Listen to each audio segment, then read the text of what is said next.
Kronologi kematian seorang bidan cantik di Kapuas Hulu terungkap, pelaku cekik korban saat tertidur pulas.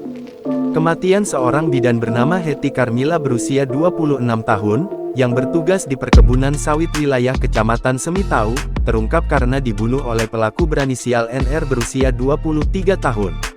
Kapolres Kapuas Hulu AKBP Hendrawan menyampaikan, pelaku ditangkap anggota Reskrim Polres Kapuas Hulu, di Kampung Kelapa Cagak, Desa Teluk Ladak, Kecamatan Sobang, Kabupaten Pandeglang, Banten, pada Jumat tanggal 3 November tahun 2023 sekitar pukul 1 waktu Indonesia Barat. AKBP Hendrawan pun menjelaskan kronologi pembunuhan Hetty. Sebelum korban meninggal dunia dicekek oleh pelaku NR, ternyata pelaku sempat merudak paksa korban. Korban dicekek dulu oleh pelaku saat kondisi korban sedang tidur pulas, dan korban langsung pingsan atau tak sadar diri. Kesempatan itulah pelaku merudak paksa korban, ujarnya kepada wartawan, Rabu tanggal 8 November tahun 2023. Dengan cara NR ini masuk ke rumah korban melalui pintu belakang. Ternyata begitu dibuka pintu belakang tersebut tidak terkunci.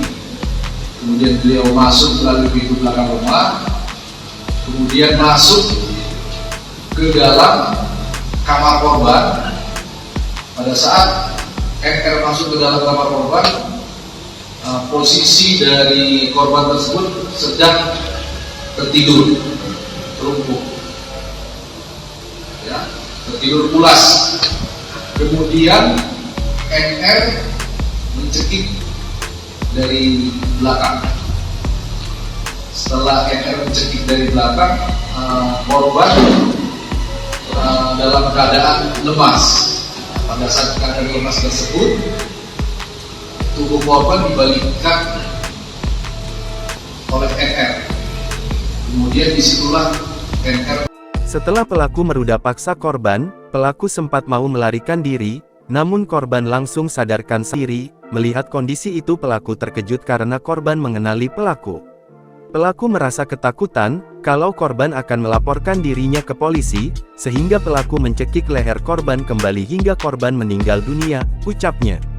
Pada saat pelaku mencekik leher korban kembali, korban sempat melawan dengan mencakar pelaku, namun apa daya kondisi sudah lemah, sehingga nyawa korban tidak terselamatkan, meninggal dunia.